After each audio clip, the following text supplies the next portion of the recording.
నుంచి కూడా ఫస్ట్ మా తాతగారు వెళ్ళేవారు మందిరానికి అని చెప్పేవారు, కానీ నాకైతే అంతగా తెలియదు. నాకు ఊహ తిని మా అన్నయ్యలు ఇద్దరు వెళ్ళడం వల్ల వాళ్ళంకా నేను కూడా వెళ్ళి అలానే వాళ్ళు కూడా అలా చర్చి తీసుకెళ్ళి మందిరానికి దేవుడు అంటే అని చెప్పి చిన్నప్పుడు సండే స్కూల్ ఇవన్నీ అలవాటు చేశారు. అంటే అదేంటంటే ఇదే నిజమే దేవుడు అని చెప్పేసి చిన్నప్పటి నుంచి మమ్మల్ని తీసుకెళ్ళి వాళ్ళతో పాటు నన్ను కూడా తీసుకెళ్ళేవారు. అలానే మేము కూడా దేవుని తెలుసుకుంటూ ఉన్నాము. అలాను రోజులన్నీ అప్పటికి మా అమ్మ మా నాన్న ఇద్దరు కూడా మార్మల్స్ పొందలేదు. మా నాన్నగారు డైలీగా డ్రింక్ వచ్చేవారు. అయినా సరే నేను చర్చికి వెళ్తానన్నా సరే ఎప్పుడు వద్దనేవారు కాదు. మా అమ్మ కూడా ఎప్పుడు వద్దనేది కాదు. అలా అలా అలా అలా జరుగుతున్న రోజుల్లో మా నాన్నగారు ఒకసారి ఇంకా మరణించడం, ఇంకా మా కుటుంబంలోనే అప్పటి వరకు నాకు నా ఊహ అనేది ఎక్కువ తెలియదు. నాకు మా నాన్న చనిపోతాడికి, కానీ ఇంకా అలాను 8th క్లాస్ చనిపోయారు. ఇంకా అక్కడి నుంచి నాకైతే ఏం చేయాలో తెలియదు. మా అమ్మాయి పనిలోకి వెళ్ళేది. ఇంకా నేను 9th క్లాస్ అనేది ఇంకా ఏమైంది కూడా అంటే ఎలా జరిగిందో కూడా తెలియదు నాకు. 10th క్లాస్లో ఇంక పాలు అమ్మేవాడిని. పాలు అమ్మిన తర్వాత పాలు అమ్మితే చదువుకున్నాను. తర్వాత ఐటీఐలో జాయిన్ అయ్యాను. 10th క్లాస్కి వచ్చిన తర్వాత మా చిన్నవాడు ఇంకా ప్రజెంట్ చదవాలప్పుడు మానేసరికల్లా అప్పుడు మానేసేటప్పుడు తర్వాత ఐటీఐలో మళ్ళీ వచ్చేటప్పుడు మళ్ళీ కాలేజ్ జాయిన్ అవ్వడం, మళ్ళీ డబ్బులకి ఇబ్బంది అయినప్పుడు కూడా మళ్ళీ జాయిన్ అయ్యాను. మళ్ళీ పాలు అమ్మేవాడిని. పాలు అమ్మేటప్పుడు అప్పుడు మా నాన్నగారు చనిపోయినప్పటి నుంచి నా ఖర్చులకి ఇబ్బంది అవుతుందని చెప్పేసి మా దాసుబాబు ఎప్పుడు కూడా ప్రతి వారం కూడా కొంత అమౌంట్ అనేది ఇచ్చేవాడు అనమాట. ఎందులో నీ ఖర్చులు కానీ దాచుకోరా అని ప్రతి వారం ఇచ్చేవాడు. దేవుడి కాలనీకి అలా ఇచ్చేవాడు, నాకు కూడా అలానే ఇచ్చేవాడు. ఆ వారం అంతా కూడా నేను ఆ డబ్బులనే దాచుకునేవాడిని. నీట్గానే అయ్యి నాకు ఏ అవసరం ఉన్నా సరే వాటిలో ఖర్చు పెట్టుకునేవాడిని. అలానే మా చిన్నాన్న ఇద్దరు కుటుంబంలో కూడా భోజనం కూడా ఎప్పుడు కూడా నాకు ఇబ్బంది ఉండేది కాదు. ఎప్పుడు ఎవరింటి కావాలన్నా సరే వెళ్ళి తినేవాడిని.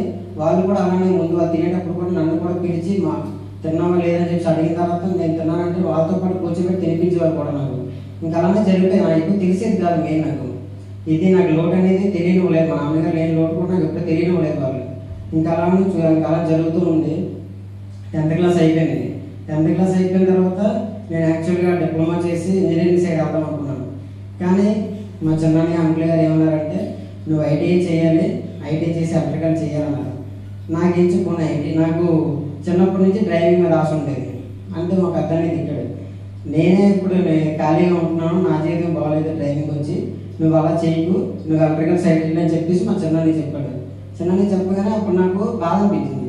ఏంటి ఎలా చెప్పారు, నేను డిగ్రీ ఇది డ్రైవింగ్ సైడ్ వెళ్ళలేదు, అలాగే చెప్పేసి నన్ను ఇంజనీరింగ్ సైడ్ వెళ్ళలేదు, ఎలక్ట్రికల్ చేయమంటున్నారు ఏంటబ్బా అని చెప్పి ఇంకా అలానే ఇంకా వాళ్ళ మాట పట్లే చేశాను.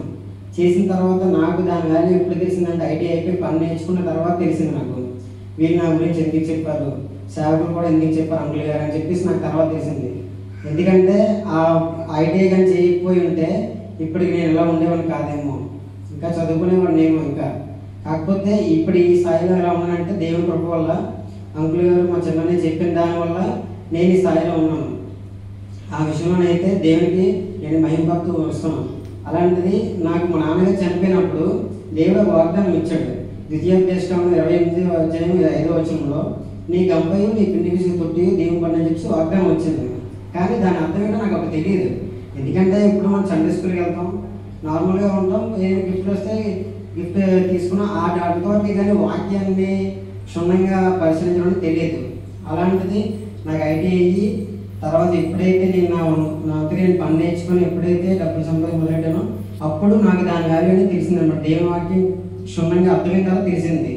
ఎందుకంటే మాట అనేది ఇచ్చాడు. మా నాన్నగారు లేకపోతే సరిగా ఈ రోజుల్లో చాలా మందికి తండ్రి గారు లేకపోతే కుటుంబాలు ఎంతో దిగజారిపోతాయి.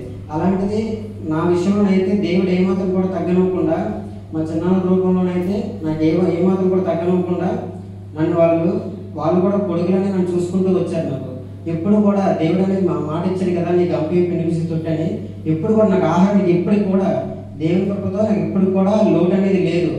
ఎంతమంది వచ్చినా సరే పెట్టే చేయడానికి ఇచ్చాడు కదా మా కుటుంబానికి, లేని స్థితిగా లేదు ఎన్నిసార్లు అయినా సరే. అలాంటిది ఇంకా అలానూ అయితే ఉంది. ఇంకా అలానూ ఇంకా నేను వర్క్ నేర్చుకున్నాను 2018లోనే ఇంకా అలా వర్క్ నేర్చుకుంటూ ఉన్నాను. ఇంకా అలా పని ఇంకా అలాగే డిగ్రీ కూడా చేసుకుంటూ వస్తే ఇంక ఇల్లు కట్టాలి కదా. మా అన్నయ్య ఇక్కడికి వస్తారు, నేను ఒక్కడిని అక్కడ అయిపోయాను. మరి నాకు అక్కడ ఎవరు తోడలేదు, వాళ్ళు ఉంటారు కదా అనుకో. నేను అక్కడ ఉంటే ఇప్పుడు మరి నేను మ్యారేజ్ చేసుకుని వాళ్ళు ఎక్కడ నేను అక్కడ ఉండాలి కదా, వాళ్ళతో పాటు నాకు ఉండాలి కదా అని చెప్పేసి నాకు ఆశ వచ్చింది. ఆశ వచ్చినప్పుడు యాక్చువల్గా అయితే నా దగ్గర అయితే అప్పుడు ఎక్కువ డబ్బులు లేవు. నా దగ్గర అయితే ఉండేది 2 లక్షలతోనే నేను కనుక్కున్నాను. ఏంటి దేవా మందిరం కట్టాలి దేవా అనేసరికల్లా సేవకులు చెప్పినప్పుడు వాళ్ళు కూడా ప్రార్థన చేశారు. అప్పుడు బావగారు ఇక్కడికి వచ్చి ప్రార్థన చేశారు. ఒకసారి మీరు ఆ వాక్యం ఒకసారి ఎవరైనా తీసి చదవగలరా? కీర్తన 127 ఒకటో వచనం.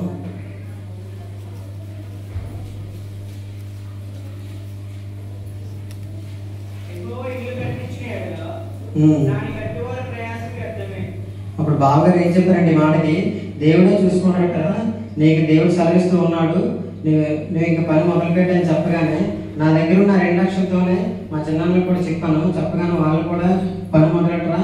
మా దాసబాబు కూడా చెప్పాడు, నేను కూడా ఎక్కువ డబ్బులతో మొదలెట్టలేదురా, దేవుడే చూసుకున్నాడు, నేను కూడా 1,50,000 ఎంతో చెప్పాడు, గుర్తులేదు, నేను కూడా అంతే మొదలెట్టానురా, దేవుడే అలా నడిపించుకుంటూ వచ్చాడు, అలానే ఏది అదే ఉంది, నీ సాయశక్తి వచ్చిన స్లాబ్ వర్క్ చేసేది కదా దాన్ని ఉందని చెప్పి అన్నాడు అనమాట.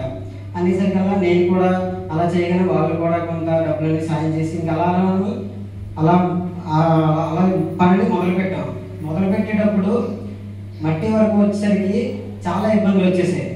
ఎందుకంటే మాకు సరైన రోడ్ లేదు. ఆ టైంలోనే నా బిల్డింగ్ మొదలెట్టిన దగ్గర నుంచి కూడా చాలా కష్టాలు మొదలవుతూనే ఉన్నాయి, ఎక్కడ కూడా సంతోషం లేదు. కానీ దేవుడే చూసుకుంటారులే అని ఒక సంతోషం మీద అలానే వస్తూనే ఉన్నాను. అప్పుడు మట్టి కొట్టించేటప్పుడు నైట్ అంతా సుధీరు, మా దాసబాబు, శ్యామన్నయ్య, సో వీళ్ళందరూ కూడా నైట్ అంతా నాతో పాటే ఉన్నారు. నైట్ అంతా ఉండే మట్టి మొత్తం అయ్యే వరకు ఒక 2 రోజులు అయితే లారీలు రానకుండా ఆపడం ఇవన్నీ చాలా జరిగాయి. అయినప్పటికీ కూడా దేవుడికి ఒకటే ఇంకా దేవుని ప్రార్థన చేసుకుంటూ నాకైతే ఏడుపు వచ్చేది, బయట చెప్పుకోలేదు. నేను మా అన్నయ్య శ్యామన్నయ్య అయితే ఆ టైంలో చాలా సపోర్ట్ చేశాడు. ఎందుకంటే మట్టి అనేది అంత కష్టం ఉంటుందని చెప్పి నాకు తెలియదు. ఎందుకంటే మనం చెరువు పని కూడా ఎప్పుడు వెళ్ళేవాడిని కాదు. నేను నా పని వరకు అయితే అంత కష్టం చేసుకునేవాడిని. ఈ మట్టి పని చేసేసరికి నాకు మా ఇద్దరికి చాలా చుక్కలు కనిపించాయి డైలీగా నాకు. ఇంకా అలాను వాళ్ళు కూడా సహాయం చేసేసరికల్లా ఇంకా అలాను అది ఇంకా ఎంతవరకు అయిపోయింది, కాలమ్స్ వేస్తాం, స్లాబ్ వర్క్ వచ్చింది. స్లాబ్ వర్క్ వచ్చిన తర్వాత ఇంక ఏడ్చేది తెలియని టైంలో చింటూ అని అన్నాడు, నా దగ్గర డబ్బులు అనేసరికల్లా అదే మన చింటూ అని అన్నది తెలిసింది కదా, చింటూ అని అన్నట్టు మంచి నా దగ్గర కొంత అమౌంట్ అని పట్టుకెళ్ళి తర్వాత దిగాలని చెప్పి అనేసరికల్లా అన్నయ్య దగ్గర తీసుకొని స్లాబ్ అనేది పూర్తి చేస్తాం. తర్వాత వేరే అమౌంట్ వచ్చి అన్నయ్యకి ఇస్తాను. అది ఇంకా అక్కడికి బిల్డింగ్ ఆపిస్తాను. ఇంకా 2 డబ్బులు అయిపోయి ఆపిస్తాను. ఇంకా అలాంటి సేవకులు అయితే కంటిన్యూగా నా గురించి ఉపవాస ప్రార్థనలు చేస్తూనే ఉన్నారు. కానీ ఇంకా నేను కూడా ప్రార్థన చేస్తాను కానీ అవుతుందిలే. ఇంకా నేనేమనుకున్నానంటే నాకు పెళ్ళైన తర్వాత దేమో కట్టుకోవచ్చు, ఇల్లు అనేది మనకు ఇప్పుడు అంత కాదంటే స్లాబ్ వేసి చూసినా సరే దేమో కట్టుకుంటూ మన కంగారేలో ఉండడానికి ఇల్లు ఉంది కదా అని ఉండేది అంతే. ఇంకా అలా జరుగుతూ ఉంది.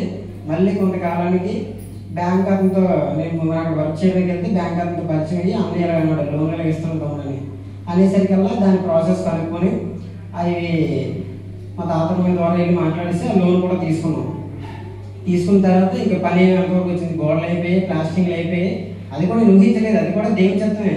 ఇంకా లోన్ ఒకటి వస్తుంది ఇలా అవుతుంది పని అసలు ఎక్స్పెక్ట్ చేయలేదు నేను. ఇంకా అలా అయ్యేసరికల్లా ఇంకా ఆ పని కూడా ప్లాస్టింగ్ అయిపోయి ఇంకా స్కీమ్ పెట్టుకుందని అని చెప్పి ఇంకా ఆపేసాను. అక్కడైతే చాలా డేస్ ఆగిపోతూ వస్తుంది.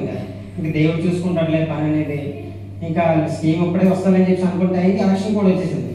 ఎలక్షన్ కూడా వచ్చేసరికల్లా ఇంక చూద్దామని చెప్పి ఎలక్షన్ అయిన తర్వాత స్కీమ్ ఎప్పుడైతే వచ్చాయో ఆ స్కీమ్ కాకుండా వేరే మార్గం ద్వారా మేము తీసుకొని ఇంక పని అయితే ఎంత ఫాస్ట్లో అవుతుందని చెప్పి నేను అసలు ఊహించలేదు. ఎందుకంటే నా పెళ్లి ముందు అసలు ఇంట్లో దిగుతాననే ఊహ అయితే నాకు లేదు. అలాంటిది దేవుడైతే పని మొత్తం చేసుకుంటూ వస్తున్నాడు. అలాంటి నేను ఒకటే ప్రార్థన చేస్తున్నాను అంతే, దేవా అయితే నా చిత్తం కాదు, నువ్వు లేకపోతే నేను లేను. ఎందుకంటే ఈ సమయంలో మీ కృప మీ ప్రేమ ఎంతైతే ఉందో మా సంఘస్థుల పట్ల మా కుటుంబం ద్వారా నాకు ఎంత పని అయితే చేయించుకుంటూ వస్తున్నారు, మీకే దేవా అని చెప్పి నేనైతే ప్రార్థన చేసుకుంటున్నాను అంతే. ఇంకా దేవుడే చూసుకుంటారులేను. అలాంటిది నేను ఇప్పుడు చెప్పే విషయం ఏంటంటే నేను అసలు ఎందుకు పనికిరాను, నన్ను అసలు నేను ఒకటిని ఇది చెయ్యలేను అనే స్థాయి నుంచి నన్నున్న ఈ స్థితిలో నన్ను దేవుడు ఇంతలా చేసి చూపించాడు కదా. అలాంటిది నాకంటే మీరు చాలా గొప్పవారు, నాకంటే మీరు చాలా మంచివారు కూడా. అలాంటిది మిమ్మల్ని దేవుడు ఇంకా హెచ్చరించగలడనే నమ్మకం నాకు ఉంది. దయచేసి నేను చెప్పేది ఏంటంటే మీరు కూడా ప్రభువుని తెలుసుకొని ఆయన చేసే గొప్ప కార్యాలు మీరే తెలుసుకోండి. దేవుడు ఏంటంటే మన దగ్గర ఏవి కూడా అడగడు. బయట దేవుడిలాగా బలి ఇవ్వండి, దానాలు ఇవ్వండి, కోళ్ళని రక్తాలు పోయి ఏం అడగడు. ఒక్కరి హృదయాన్ని ఇవ్వండి చాలు అని చెప్పి అడుగుతాడు అంతే ప్రేమగా. ఆ హృదయాన్ని మనం ఇస్తే దేవుడు ఎంతో ప్రేమగా చూసుకుంటాడు మనల్ని. కాబట్టి మనం చేయవలసింది ఏంటంటే దేవుడి మీద మనం ఆధారపడితే ఆయన మన పనులన్నీ చూసుకుంటాడు అంతే. కాబట్టి నా చిన్న కోరిక ఏంటంటే మీరు కూడా ప్రభువుని నమ్ముకొని ఆయన ఆధారపడుతున్నాను, జీవిస్తున్నాను, ఆశిస్తున్నాను. ఈ చిన్న సాక్ష్యం దేవుడు దీవించారు.